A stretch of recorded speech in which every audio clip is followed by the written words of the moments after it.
Welcome back. My name is Johan Thorsson, and I've been working in this field since 1997. Currently, I'm a Studies Committee member and lecturer at the UNU Land Restoration Training Program. Now, let me ask you this. What do you think of when I say land degradation? Maybe you think of land that has been cleared of forest or large-scale cultivation or grazing, like in the Amazon, or you may be thinking of land that has been damaged by wrong use of irrigation and has lost its fertility due to salinization. Both of these are examples of land degradation. But what does it mean, land degradation? How would you explain to another person what land degradation is? Write it down now and keep it in mind while watching this video.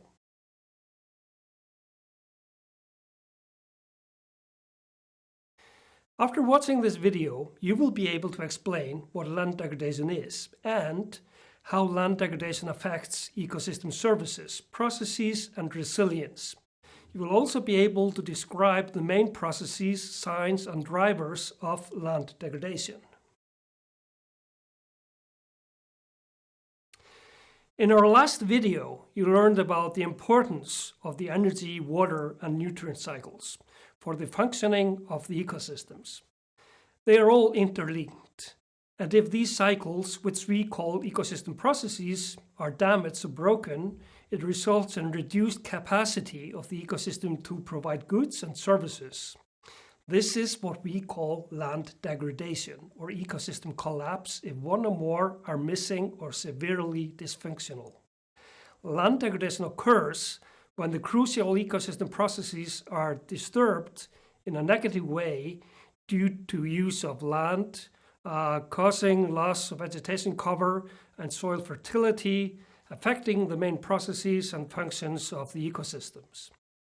Land degradation can go fast, as can be the case of deforestation or forest fires, but often land degradation is a very slow process. Yet, slow but continued degradation can lead to virtually irreversible losses of resources from the ecosystem, and the land will degrade beyond self-repair, or what we call destroyed or collapsed system. Degradation may be so slow that it takes longer than one generation to become manifested as changes in the environment. Because of this, we often overlook land degradation, and it can therefore go unnoticed from generation to generation until there suddenly is no way back. But recognizing land degradation is not enough. We also have to know the causes of land degradation to be able to prevent it. Land degradation occurs all over the globe and is driven by different factors that can be classified as direct and indirect drivers.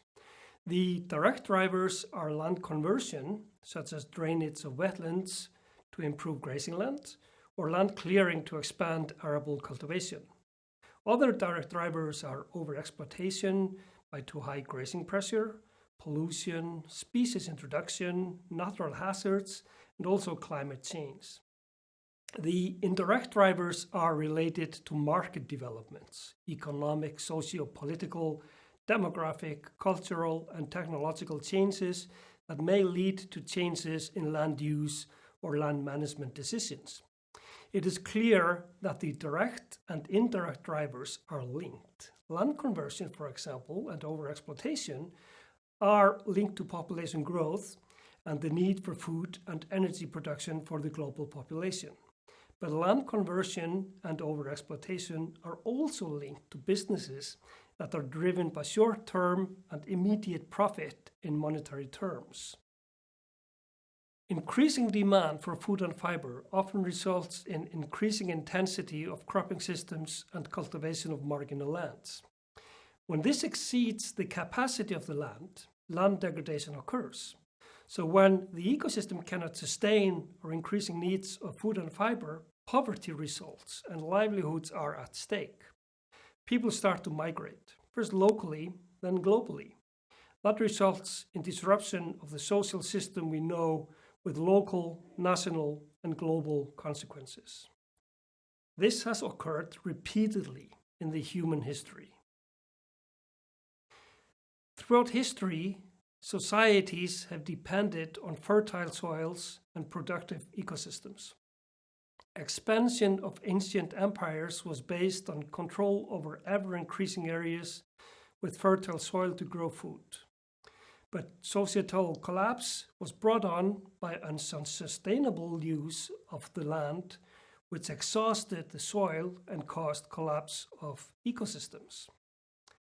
Mismanagement of our natural capital is still ongoing and is manifested in the displacement of people today and the increasing refugee crisis.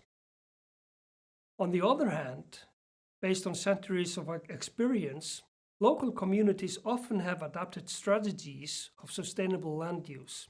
Practices such as terraces or application of organic amendments.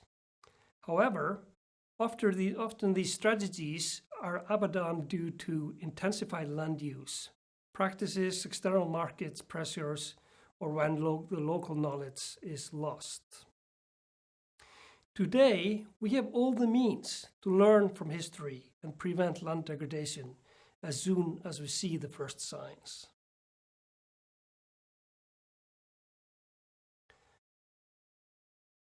But how do we recognize land degradation? Can you think of some signs that tell you that the land is degrading? The first visible signs of degradation can be changes in vegetation cover, reduced productivity, or changes in species composition. There are, however, other changes occurring as well. Locally, the soil organic reserves become reduced, which is one of the most pronounced signs of land degradation. Remember that soil organic carbon plays a crucial role in many ecosystem processes. Losing the soil carbon throughout land degradation affects its fertility and production capacity, but also the soil's capacity to retain soil water. This can be subtle and hard to detect if we are not vigilant. If the vegetation cover continues to decline or the surface is left bare after harvesting, water and wind can reach the surface and cause erosion. The force of running water and wind on the surface removes the most fertile part of the soil first. The soil organic matter and clays that are light and easily picked up and transported.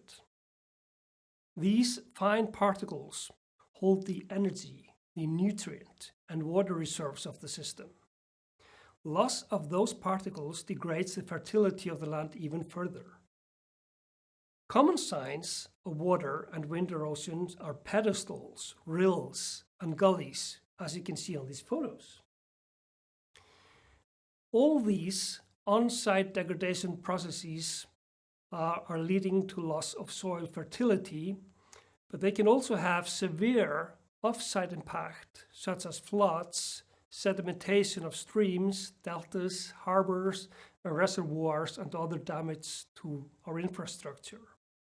One clear example is the fact that globally reservoirs are losing on average around 1% of their storage capacity annually, with foreseeable consequences for water supply, flood control, and electricity supply in the future.